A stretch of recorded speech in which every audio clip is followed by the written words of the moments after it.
Hi guys! Welcome back to my channel. So tonight, I'm going to talk about 12 haunted places in the Philippines. So guys, please like this video and also if you are new, please subscribe to my channel. So let's start guys! So the first in our list is the Malinta Tunnel in Corregidor Island. So it is situated, Corregidor Island is situated on the south of Bataan and 48 kilometers off the coast of Manila Bay.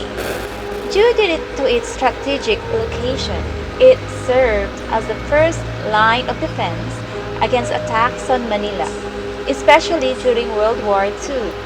Given that it was one of the main battlefields, best believed there are a lot of ghost stories surrounding this now abandoned fort. The most iconic Corregidor tales would probably be the ones revolving around Malinta Tunnel. During the war, it was initially used as a bomb-proof headquarters of the U.S. Army, housing both commands, communications, and medical units. Later on, there have been claims of shadows, unexplained noises, and sudden temperature changes occurring in the spot where a lot of soldiers died. So that's it guys, the Malinta Tunnel in Corregidor Island. So the second one is the Manila Film Center. Among this list of scariest places in the Philippines and the most haunted places in the Philippines is the Manila Film Center. Is by far the newest. So this Parthenon-inspired building is infamous for being a project of then First Lady Imelda Marcos as a venue for the 1982 Manila International Film Festival. Amid rushed construction, a portion of the upper floor collapsed, leaving an unknown number of workers buried in wet cement. Former First Lady Imelda Marcos spearheaded the construction of the Manila Film Center during the Marcos era. The accident that happened during the construction was a nightmare since it claimed the lives of many workers. Now, the abandoned auditorium is better known for its haunted stories, believed to be haunted by the ghosts of people who perished and buried in the accident. There are reports of people hearing some whining and seeing apparitions, along with the sighting bleeding walls and arms sticking out from under the doors. Up to this day, allegations remain that the bodies were dismissively paved over. So, the third one is the Maanghit Cave. So, Maanghit Cave is in Libertad Antique. If you really have to ask, Maanghit Cave was named as such due to its accumulated guano or gut droppings. So the first thing you smell right from the entrance.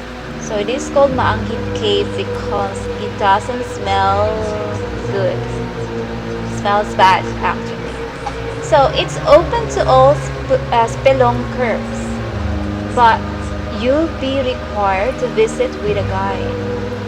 Trust us, you need one in order to navigate the many alien-like formations. Furthermore, local folklore has it that harmless fruit bats aren't the only inhabitants of this cave. So, there was a folklore or urban legend that there were actual blood-sucking creatures inside. Oh my gosh, is it a vampire? So, they said that there was blood-sucking creatures inside the cave. That's what they say. So, the next one, guys, is the Casa Guerrado Museum. Okay. So, the Casa Guerrado Museum is in Cebu City. The Casa Guerrado used to be the residence of Juan Guerrado, the first Filipino bishop in the country. He died in the master's bedroom somewhere in December 1934. So now the manor serves as a historical landmark and museum, showcasing the lifestyle of wealthy Cebuanos during the Spanish period. The Casa Guerrado Museum was built by Alejandro Reynes Rosales in the 19th century. It was originally a two-story house. In 1863, it was bought by a Spanish merchant, Juan Isidro de Guerrero. Between 1863 to 1979, four generations of the Guerrero family lived in the house. One is the very first Cebuano bishop, Juan Guerrero. The house was built with coral stone blocks, terracotta roof tiles, and Molave hardwood flooring. It also has wide windows with sliding panels that are fitted with coppice shells, a typical Spanish architecture during the Spanish colonial period. It is known locally as the Bahay na Batu. In 1980, the house was purchased by the Ramon Aboitiz Foundation, Incorporated, under its Cultural Heritage Program. So it was then opened as a public museum in 1983 after comprehensive renovation and restoration. Okay, so the National Historical Institute declared the house as a National Historical Landmark in September 1991. The museum now exhibits Philippine culture and lifestyle of the mid-19th and early 20th century. So as you can see, so guys, when you go inside the house, you can see ornamented antique furniture, costumes, paintings, and religious images like life-size and small statues of saints and other figurines. There are also wood carvings, decorative arts, and household items. So the various artifacts inside are from the 18th and 19th century. So there were old furnitures inside, guys. So through the years, there have been accounts from both staff and visitors seeing apparitions, and no, it's not the ghost of the bishop, but rather one of his sisters. Having died a spinster, she is said to be sitting at the courtship area of the house in front of the private chapel. So that's what they say, guys. So the next one in our list as haunted places in the Philippines is the Museus of Cebu City. So the Museus of Cebu. So this is the Museus of Cebu in Cebu City. So another museum. Before being what it is now, Museus of Cebu used to be a provincial jail.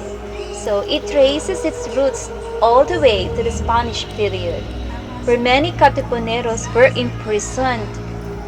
It was also used as a prison by the Japanese soldiers during World War II, and then later on by the provincial government of Cebu. So this museum was prison before, guys. So there were many generations, there were many years that it has become a prison. So Museum Cebu is housed at what was once called Carcel de Cebu, the provincial jail of Cebu, designed in 1869 by Domingo de Escondrillas, the lone architect in Cebu at that time. The Carcel de Cebu was originally proposed as the Carcel del Distrito, the main prison for the Visayas district. So it was a prison before. in the Spanish and until the present. But then it was then converted into a museum. So a little about a history, guys. On August 13, 2009, Governor Gwendolyn Garcia and Dr. Ambet Ocampo, chair of the National Historical Institute, led dignitaries in unveiling a national historical marker at Museo Cebu. The governor and Ocampo also inaugurated the Visayas branch of the Museum of the Philippine Political History. Directly opposite this branch museum, the governor and National Museum Director, Corazon Albina, also inaugurated the National Museum Cebu branch galleries. So it has become a museum and a gallery. So given its centuries-old history, it's no surprise that many claim that Museo Cebu is haunted.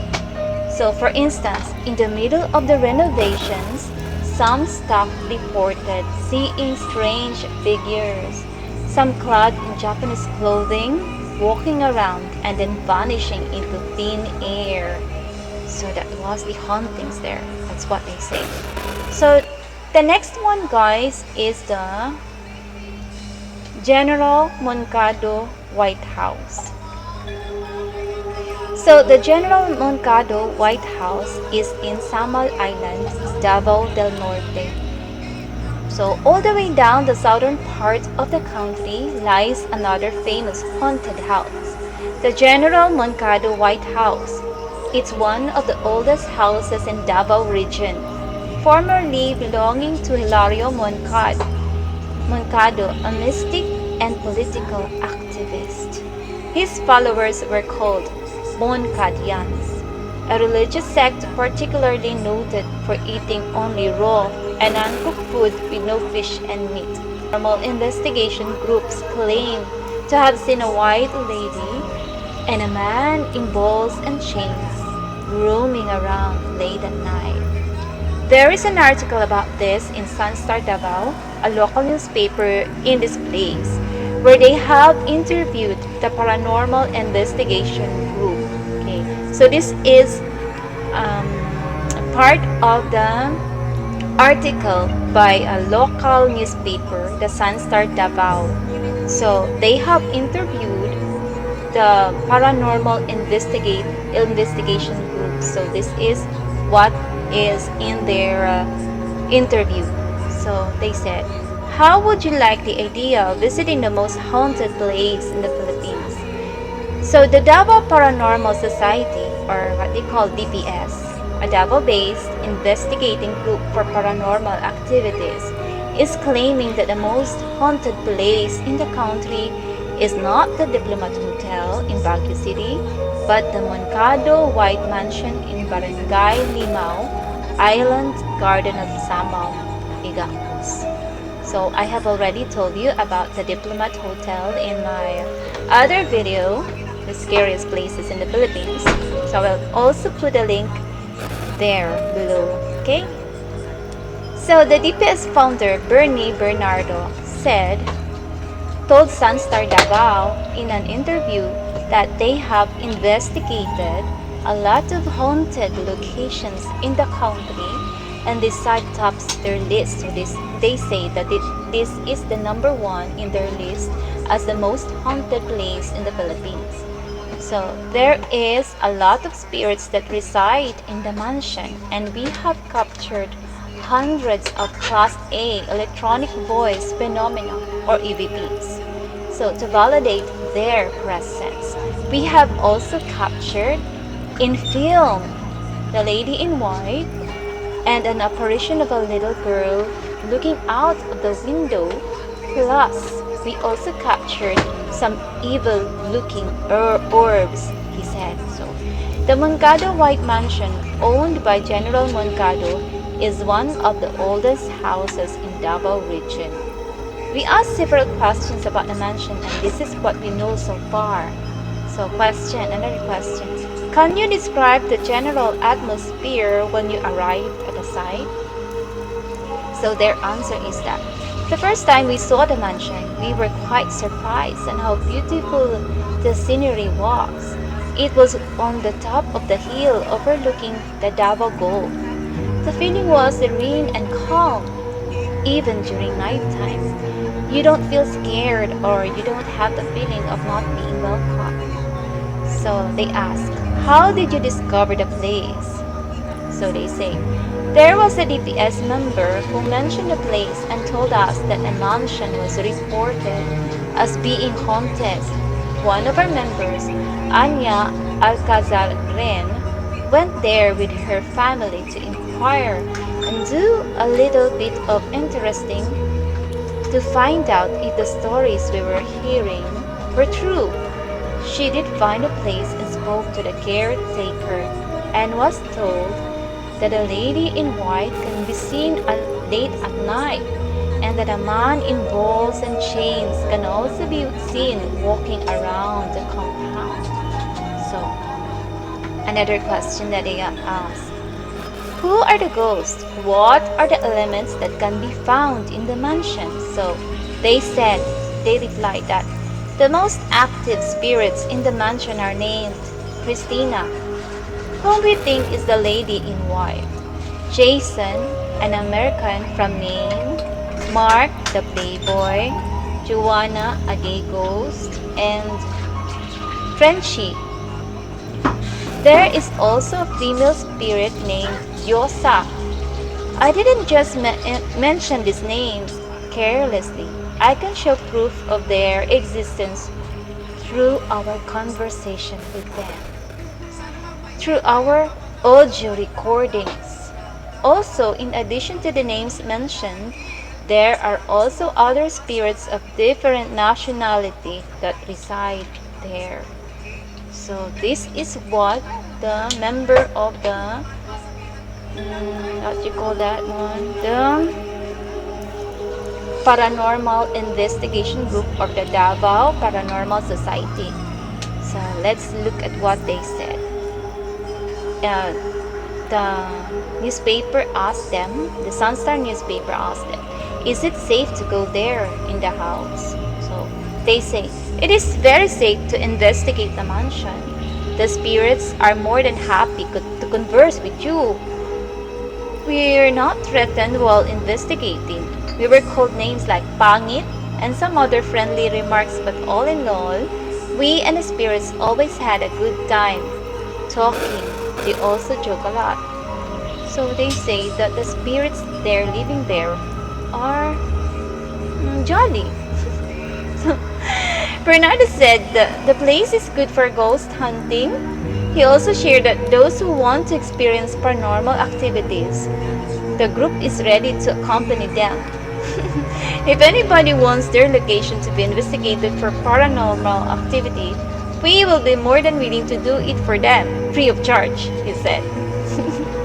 So, this is what what you call them? The Davao Paranormal Society said to their interview with Sunstar Davao, a local newspaper in this area. So, the next in our list is the Clark Air Base Abandoned Hospital.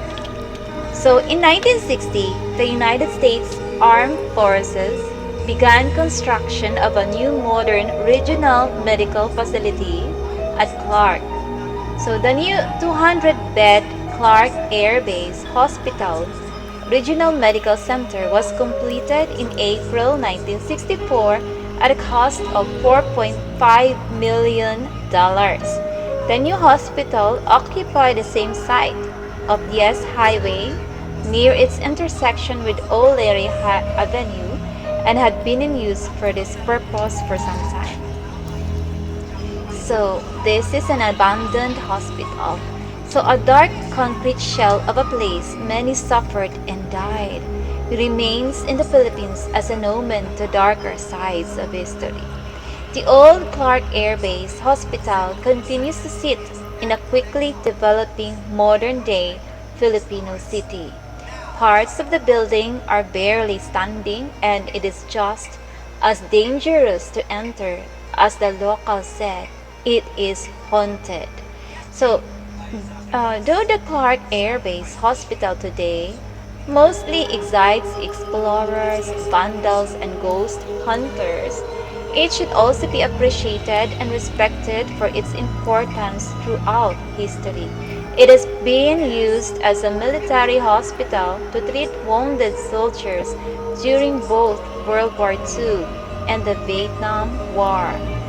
It has even been occupied by both Japanese and US military forces, though most recently by the US, who used the space heavily during the Vietnam War to treat their soldiers. So the hospital remained in operation until it was completely blanketed with ash from a nearby volcano eruption in 1991. This damaged the hospital extensively and forced its closure and eventual abandonment. With the age and sheer amounts of emotion, pain, and anguish that have been experienced within the walls of the Clark Air Base Hospital, it may come as no surprise to learn that the building is haunted. Since its abandonment, many stories have accumulated about the intimidating premises, and many have claimed to experience the paranormal within the building walls. So there are ghost stories of the Clark Air Base Hospital. So they say that numerous ghost stories exist about the old Clark Air Base Hospital. It is commonly believed that since the hospital treated so many, particularly during times of war, it saw vast amount of death. It is those who died here under sudden traumatic circumstances thought to remain within the decaying hospital walls. They said that the people who died there stayed there, guys. Their spirits stayed there. A number of people have reported hearing voices echo through the empty hospital, as well as screams and sounds of pain. It is said that these are the voices of past patients, especially soldiers who died in the war. Within the first floor ward, which was the hospital's pediatric center, baby screams and cries have been heard by many. A security guard shared that he had heard running footsteps as if created by an invisible child in that section of the hospital. Further, more intense paranormal claims have come out of the hospital. Many claim to have sighted apparitions and shadow figures throughout the hospital. The sightings vary and have occurred in many parts of the ruin.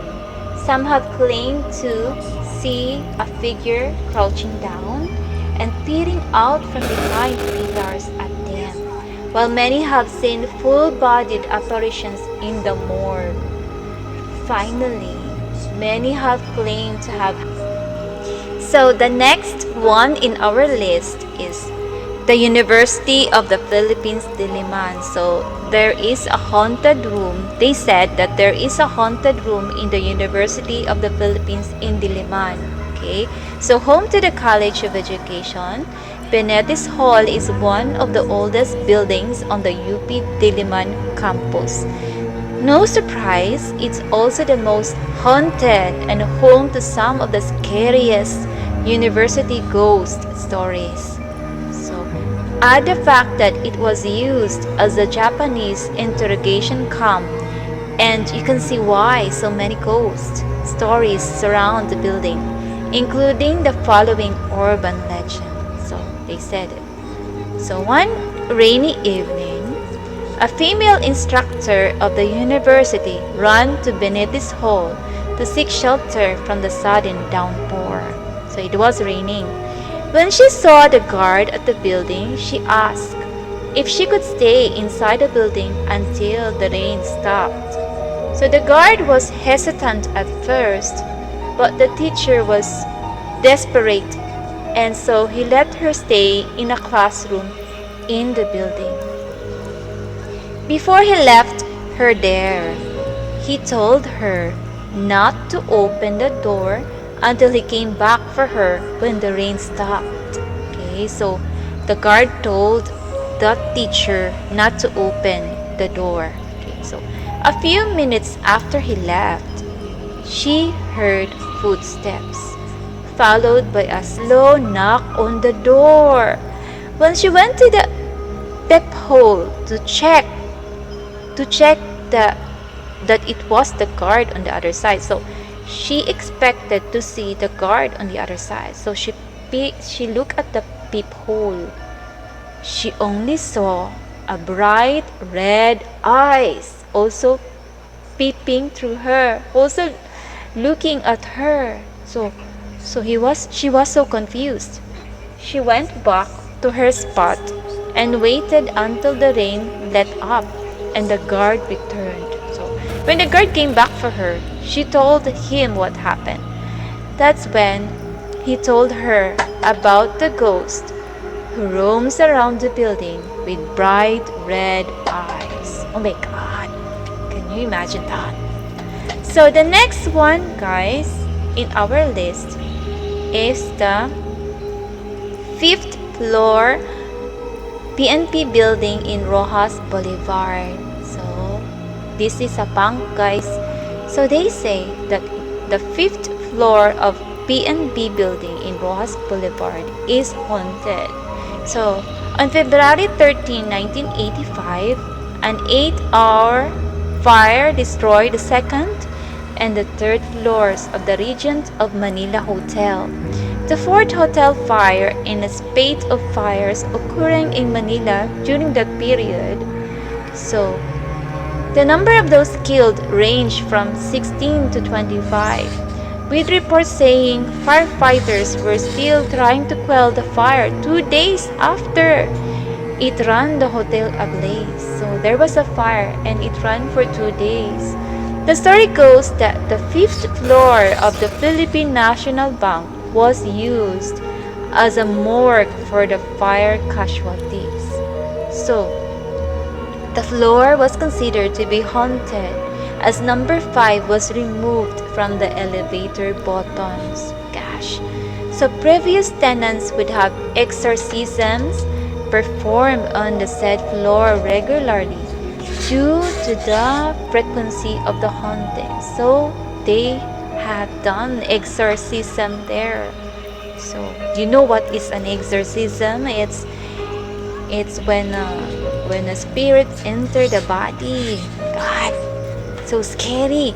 So the floor was considered to be haunted as number 5 was removed from the elevator buttons. So guys, wouldn't go there. God, exorcism, that's a very, very scary thing. So the next one in our list is the Ozone Disco. So this is the Ozone Disco, guys. Oh, what remains of it? So it is known to be a trendy hotspot disco in Quezon City during the 90s. It became a nightmare to everyone when it caught fire in 1996. As the place was jam-packed, only a handful go out alive. So, people who live near the location of the disco house still hear faint disco music and see ghostly people dancing when the darkness falls. So, the Ozone Disco at one time was a trendy hotspot disco in Quezon City. So, due to mass panicking, nobody was able to get out alive. Some people near the location hear ghostly disco music in their houses at night. So that's what they say. So the fire in the Ozone Disco Club in Quezon City broke out shortly after midnight. So March 18, 1996 at 4 p.m. leaving at least 162 people dead. It was officially acknowledged as the worst fire in Philippine history and the world's worst nightclub fire since the 1977 Beverly Hills Super Club fire in Southgate, Kentucky. So it was the worst fire ever in Philippine history, where 100, how many have died? They said 162 people died. Oh my gosh, that's so much. So this is located along Timog Avenue corner, Tomas Morato Avenue in Quezon City. So it was opened in 1991 by Seju Orgao. Okay, Orgao. Oh. Its building had previously housed a jazz club named Birdland. The disco was operated by Westwood Entertainment Company Incorporated. So, it was estimated that there were around 300 patrons and 40 club employees inside Ozone Disco when it has caught fire. So, it was overcrowded. That's why it happened.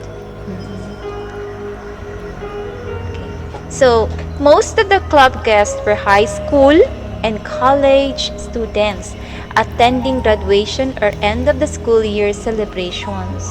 So, 6 survivors reported seeing sparks flying inside the disc jockey's booth shortly after midnight, followed by smoke which they thought was part of the party plan of the DJ. So, what happens is that it was electrical. So the fire started because of the electrical, guys. Many of the bodies were discovered along the corridor leading to the only exit, piled up waist high, as you can see in the pictures, guys. Quezon City officials were quoted as saying that the club's emergency exit had been blocked by a new building next door, so there was no fire exit in the building. Oh my gosh. There was no proper fire exit. That's why so many have died. It was also reported that the exit had been locked from the outside by the club's guard, who had thought that a riot had taken place. So the fire exit was locked. So nobody survived. I mean, there are only 6 survivors. Yes, so 162 died, guys, because there was no proper fire exit. In the bid, so they said that the Ozone Disco in Manila was the scene of a fire that caused the death of 162 revelers on March 19, 1996. The burned out shell of the club still lies vacant and undisturbed until this day, guys. Except apparently for ghosts. Passerby report strange noises and sightings. Investigators, grieving relatives and friends of the victims say they have seen apparitions. Some photographs appear to show floating, whitish figures. In a bid to put the spirits at rest, guys, Joseph Stephen Santos, who lost a cousin in the fire and heads the Justice for Ozone Victims movement, invited the questors to hold a seance on the site. Quester Jose Benafe, a teacher at an exclusive boys' school, called up the spirit of Ed. He said that while the victims wanted to be remembered, they urged their loved ones to let them go. Ed said there were only 60 spirits left in the ozone, and asked the quester to return for another meeting on the first anniversary of the fire. So they said out of the 162 who died there are 60 spirits who have stayed there, guys. 60 spirits. So in March this year, the questers were back. So this time they tapped into the spirit of Joey, who told them the details of what had happened on the night of the fire. Thought to be the DJ, Joey explained that when disco-goers saw smoke billowing from his booth, they assumed it was just part of the show. Joey grabbed an extinguisher and tried to douse the flames, but was finally overcome and engulfed in the fire. He said he could find the light and move on to the next world, but had stayed to help the other spirits who were having trouble living. So they had talked to the spirit of Ed, who was a DJ at that time. He said that he had seen a white light but refused to go because there are still spirits who have trouble there. Okay. There were still spirits who have trouble leaving this world. Today, the Ozone's old neighbors have gone. A once flourishing design shop next door now stands vacant. On the other side, separated from the Ozone plot by a wall, is the restaurant and club of a recently built hotel. Workers in a glass shop 2 doors down say they don't hear anything unusual, but no one works late. So no one works late there. We all go home at night, they say. Perry says there are far fewer spirits in the remains of the Ozone Disco that there used to be. But many still remain, mostly because they are concerned for the welfare of their loved ones, who are still grieving. Unless the living learn to let go, the spirits will stay in the disco and will not find peace. So, many family members of the victims in the accident said had tried contacting the souls of their loved ones through a medium. Rituals were also held outside the once flourished discotheque regularly to assist the spirits of the victims to leave the world in peace. A man assisting in the ritual was said to have been possessed by one of the spirits of the victim during the accident. The possessed man could illustrate the process of the fire breakout in vivid, clear details. Today, the street is still very quiet. Workers around the neighborhood had said to experience fewer ghostly encounters, and they never carry out work at night. So, the surrounding establishment in that abandoned building never stay very late at night there. So there were still spirits who were trapped in that abandoned place. Oh my god. So it in all that I have explained here, this is far more the most chilling story that I have ever read. So, University of Santo Tomas, guys, is the next one. Considered to be the oldest university built, it is not shocking at all that UST is known for its famous horror stories, like a student ghost patting their foreheads on the cubicle doors in the main building ladies' restroom. There are a lot of horror stories circulating since UST was an internment camp in the 1940s. It is said that there were prisoners who died of hunger, committed suicide, or were murdered.